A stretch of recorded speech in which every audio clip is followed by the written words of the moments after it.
جہاں مس گیدرنگ ہے اور ہم نے دعوت دی امام زمانہ علیہ الصلوۃ والسلام، تو کیا امام آئیں گے؟ ایک حدیث ہے پیغمبر خدا کی جس میں آپ نے فرمایا کہ بدترین کھانا ولیمے کا کھانا ہے. وہ رسم و رواج کو شاید اس حد تک اس کو انجام دینے کی کوشش ہوتی ہے کہ جیسے وہ دین کا حصہ ہے.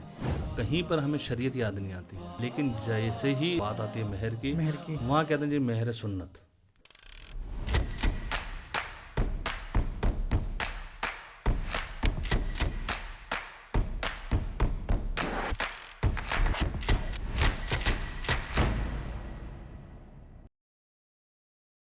بسم اللہ الرحمن الرحیم. السلام علیکم ورحمۃ اللہ وبرکاتہ. ناظرین، پچھلے پارٹ میں ہم نے شادی کے متعلق کچھ پوائنٹس آپ کے سامنے پیش کیے تھے. اب دوبارہ ہم آپ کی خدمت میں حاضر ہوئے ہیں. ہم استقبال کرنا چاہیں گے اور ویلکم کہنا چاہیں گے اپنے آج کے مہمان کو.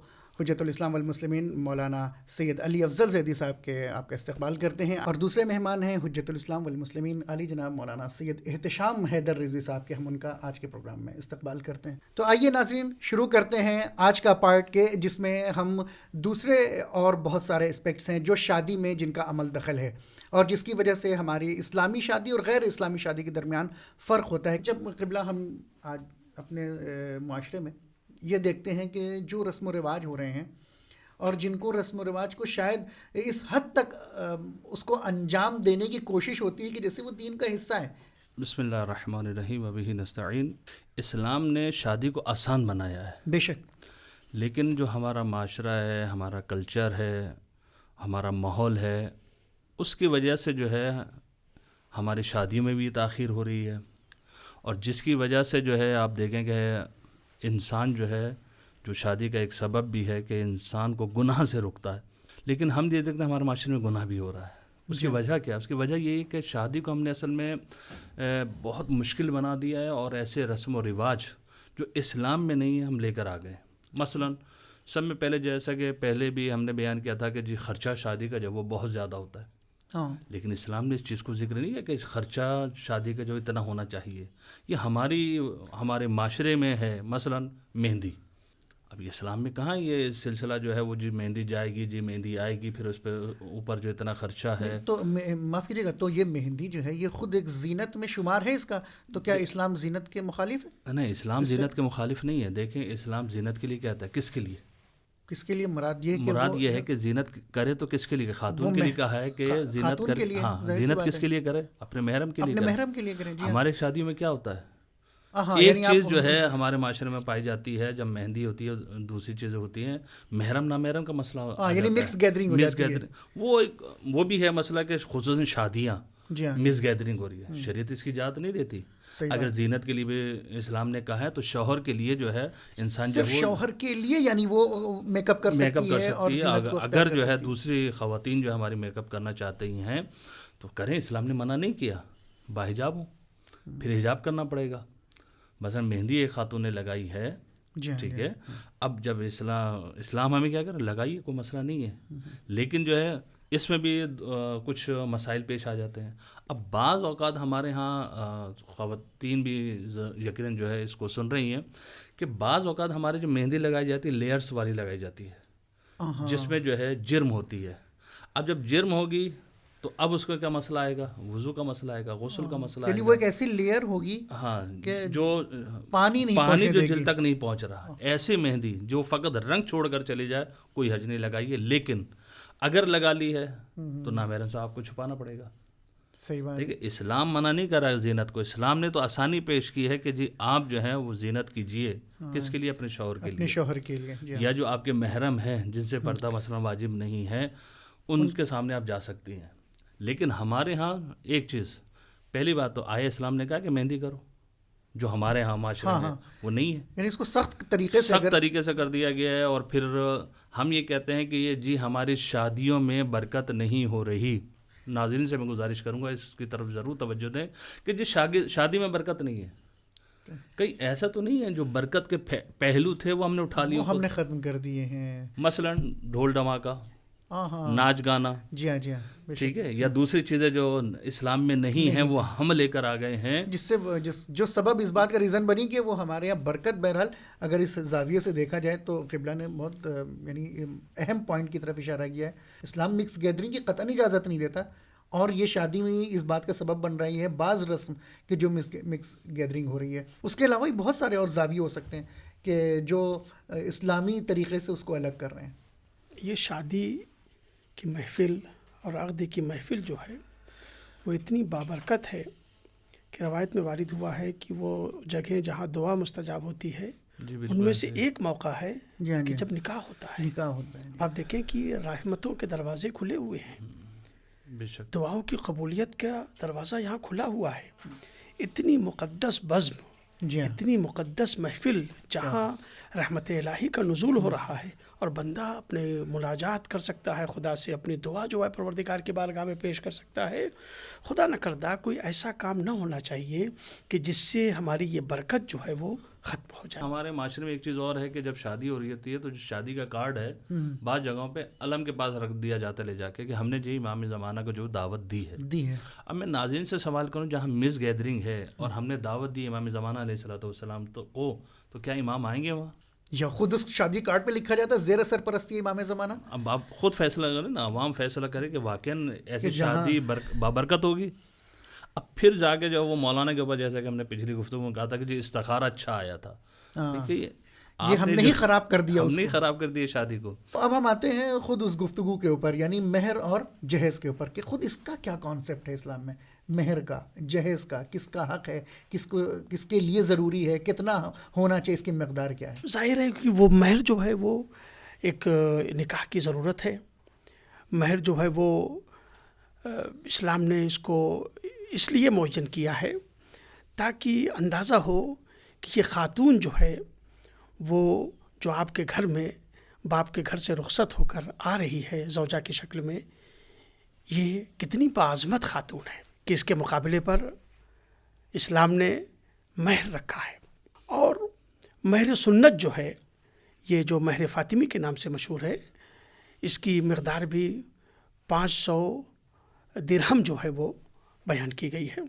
1.25 کلو چاندی, تقریباً 1.25 کلو چاندی جو ہے وہ اس کی یعنی آج کی مقدار جو ہے وہ بیان کی گئی ہے.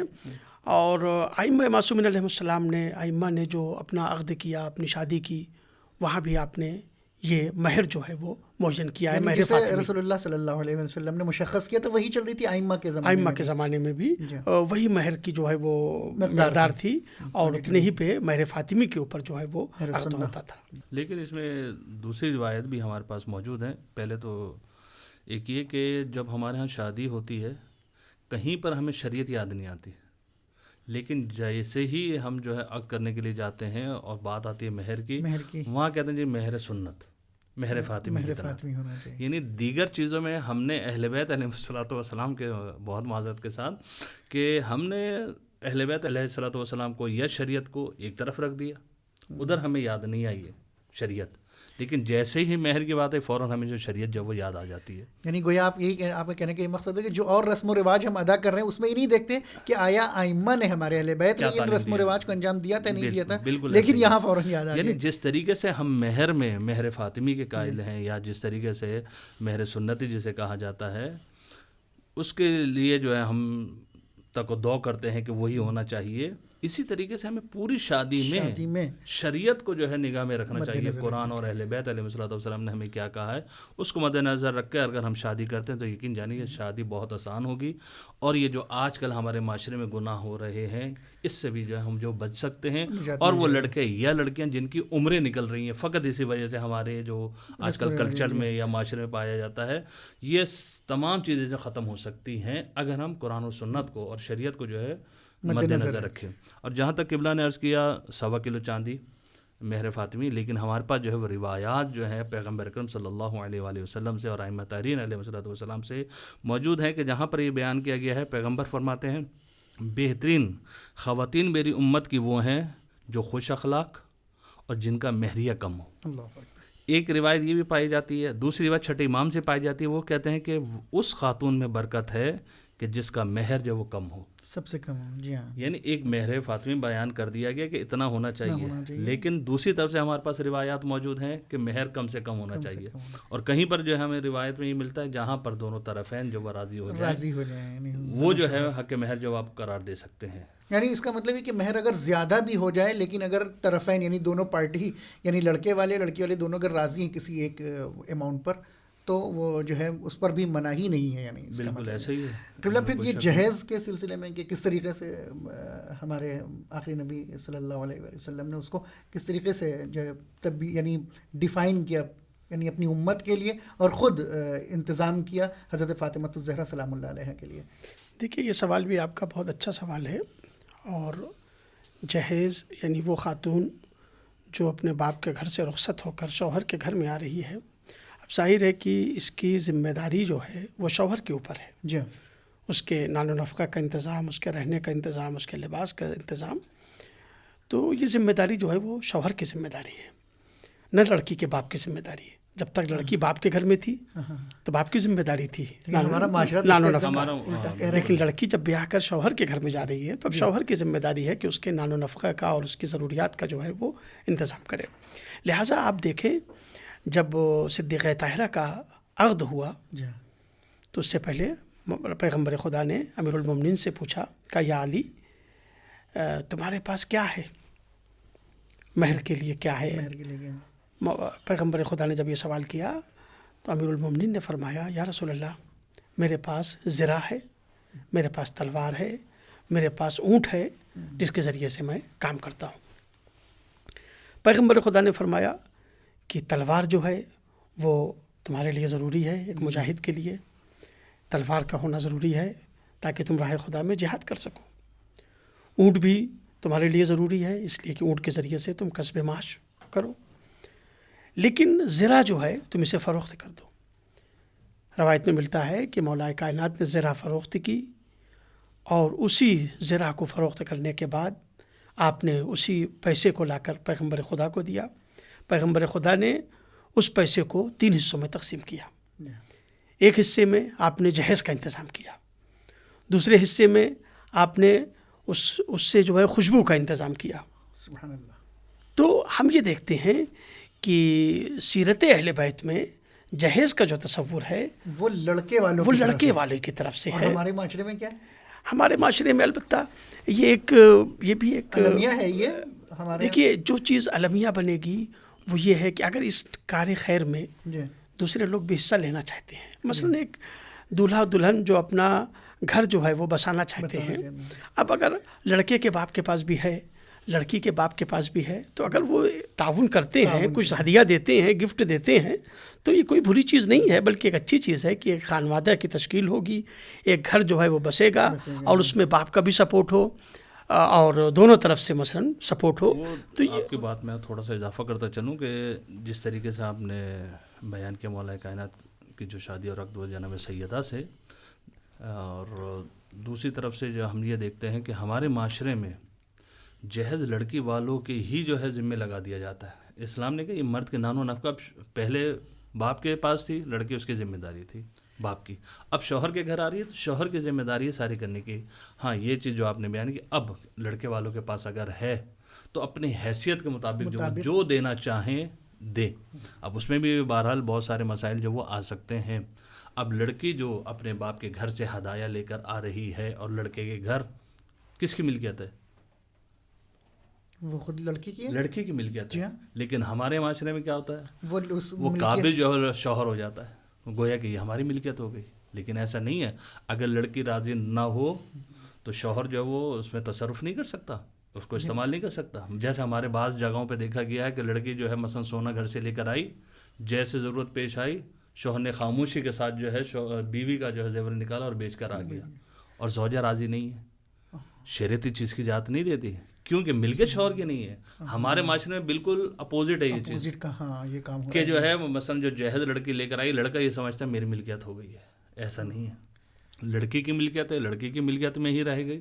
اور جیسے خصوصاً بہرحال جو نوبت جب وہ طلاق تک نہ آئے, جب طلاق کا مرحلہ آتا ہے تو اس میں یہی ہوتا ہے, پھر لڑکی والے کیا کہتے ہیں لسٹ بنا کے دیتے ہیں, جی ہم نے یہ چیزیں دی تھی, آپ جب ہمیں یہ چیزیں واپس کریں. بہرحال اس میں بھی اپنا بہرحال ایک شرعی مسئلہ ہے کہ جو چیزیں اپنی اصل حالت پہ باقی ہیں وہ دی جائیں گی, جو اصل حالت پہ نہیں ہے یا چینج ہو گئی تو وہ نہیں دے گا. تو بہرحال جہیز اگر دیکھا جائے, ناظرین کرام اس پہ توجہ کریں کہ جہیز لانا لڑکی پر واجب نہیں ہے.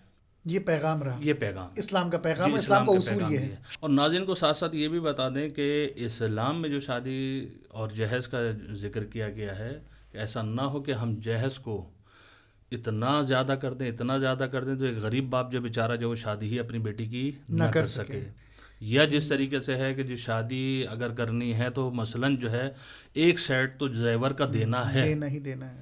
اگر نہیں ہے کسی پاس تو وہ کیا کرے گا کہ اپنی بچی کو بٹھا کے رکھے؟ اسلام نے نہیں کہا اس چیز کا، اسلام نے کہا ہے کہ سادے طریقے سے بھی جو آپ جو شادی جو وہ کر سکتے ہیں، اور جو ہے بہرحال سارے انتظامات جو ہے وہ لڑکا بھی کر سکتا ہے، جیسے قبلہ نے کہا اگر دونوں مل کے کرنا چاہیں کرتے ہیں، یا بعض روایتیں ہمارے پاس یہ بھی ملتا ہے اگر کسی کے پاس نہیں ہے، اگر کوئی شخص اس شادی میں حصہ لینا چاہے اور شادی کو انجام دینا چاہے تو پروردگار عالم کا قیامت کے دن رحمت کا سایہ اس کے اوپر ہوگا۔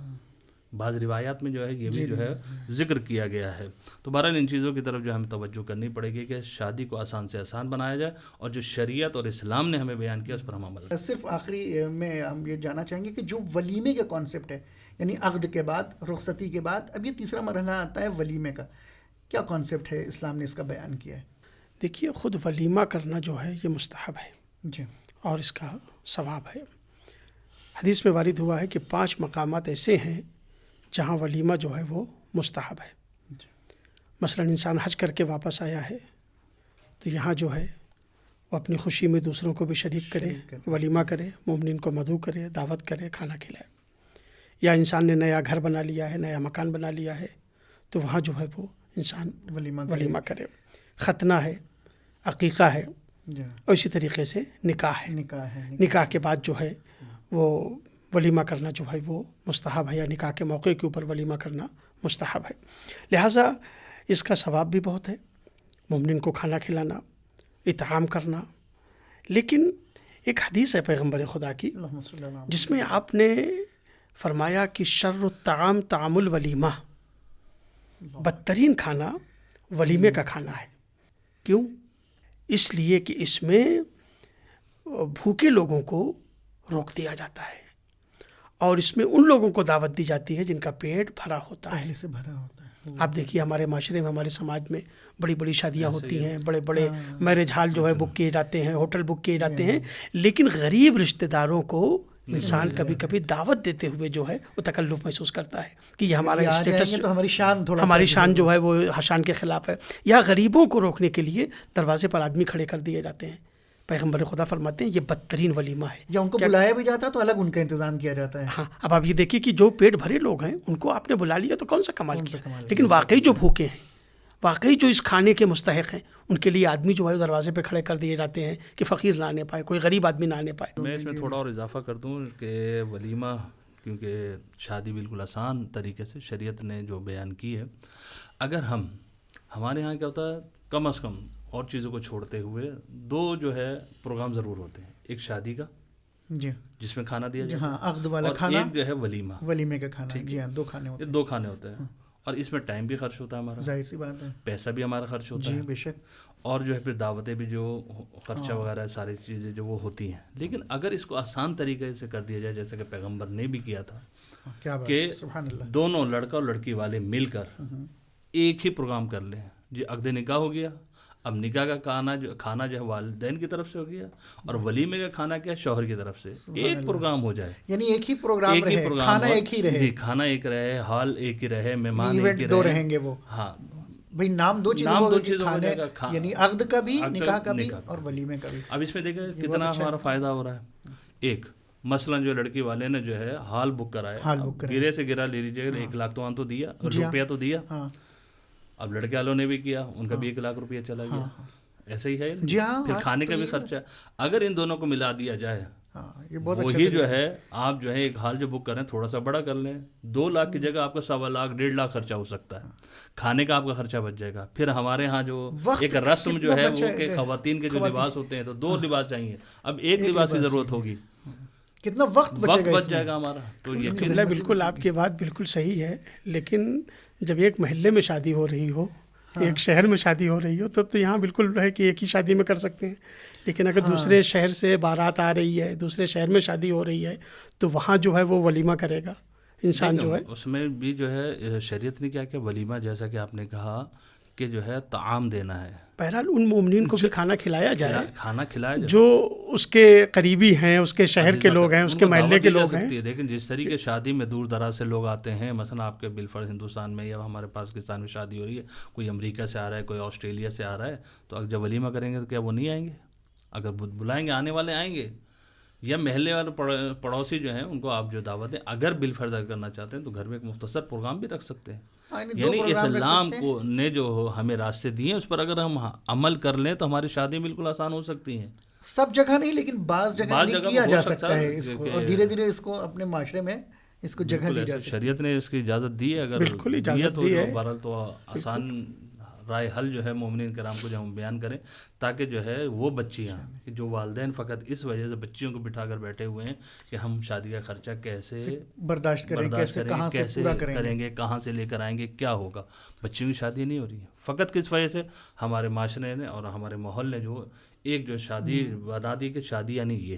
لیکن یہ تمام چیزیں جو مثلا عقد نکاح جو آسان، اگر ہم کہیں کہ عقد نکاح ولیمے میں ضروری بھی نہیں ہے کہ آپ پورے شہر کو مدعو کریں، پورے محلے کو مدعو کریں، آپ چند لوگوں کو بھی بلا سکتے ہیں. ہر آدمی اپنی استعداد کے مطابق، اپنی صلاحیت کے مطابق، اپنی توانائی کے مطابق جو ہے وہ انسان جو ہے وہ ولیمہ کر سکتا ہے. بہرحال یہ گفتگو ہم لوگ کی یہاں تک پہنچ گئی، اور بہت اچھے اسپیکٹس آپ دونوں علماء کرام نے بیان کیے، اور یقیناً ہمارے ویورز کے لیے وہ فائدہ مند رہے ہوں گے. آخر میں ہم چاہتے ہیں کہ آپ کچھ ایسا پیغام اپنے ہمارے ویورز کو دیں کہ جس سے یہ دوبارہ یعنی ایک ہم یعنی اپنی بحث کو ایک نتیجے تک پہنچائیں کہ اسلام ایک سادہ اور آسان شادی کون سی شادی کو کہتا ہے، کس شادی کو کہتا ہے کہ اس طرح سے کرو گے تو تم، کیونکہ البتہ ہماری باتوں میں یہ ساری باتیں آ چکی ہیں. اگر میں خلاصہ بیان کروں، جس شادی کا خرچہ کم ہوگا وہ شادی بہترین رہے گی، جو روایت سے بھی ثابت ہے کہ پیغمبر وغیرہ سے جو ثابت ہے. ایک اور ناظرین کو جو وہ پیغام دیتا چلوں کہ وہ پیغام یہ ہے کہ کوئی باپ اپنے داماد سے یہ نہیں پوچھتا میری بیٹی کو کیسے پایا شادی کے بعد، کوئی نہیں پوچھتا. کسی نے شاید ہی کوئی جو بہت متقی، میں کہہ سکتا ہوں کہ 100 میں سے شاید کوئی ایک ہو. لیکن سیرت پیغمبر اگر دیکھیں کہ جناب مولا کائنات کے گھر جاتے ہیں اور جانے کے بعد جو ہے مولا کائنات سے سوال کرتے ہیں کہ سیدہ کو کیسا پایا. مولا کائنات کیا جواب دیتے ہیں؟ عبادت میں بہترین مددگار پایا. یہ دیکھیں، یہ چیز اگر ہمارے معاشرے میں ہو جائے اور یہ چیز ہو جائے تو شادیاں بھی آسان ہوں گی اور ہمارے گھروں میں جو ہے وہ برکت بھی آئے گی. قبلہ آپ بھی کوئی پیغام ہمارے؟ بس ہم بھی آپ کی بات سے استفادہ کرتے ہوئے یہ کہنا چاہیں گے کہ کمپٹیشن جو ہے نا، یہ زیادہ ہمارے یہاں جو ہے وہ سبب بنا ہے کہ شادیاں جو ہے اس میں تاخیر ہو رہی ہے. اور انسان کمپٹیشن کے اوپر جا آتا ہے، مثلا ہمارے رشتہ دار نے اس طرح سے شادی کی ہے تو ہم بھی مثلا ویسی شادی کریں. بالکل. تو اس میں جو ہے وہ انسان بھی چاہے قرضہ لے لے اور چاہے پھر پریشان ہو جائے.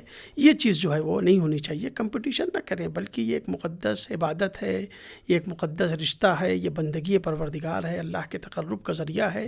اللہ کی رضا کے لیے دو جوانوں کو آپ ایک جگہ کے اوپر جمع کر دیجئے، زن و شوہر کی شکل میں، زوجہ و شوہر کی شکل میں، تاکہ یہ لوگ اپنی زندگی کو جو ہے وہ آگے بڑھائیں.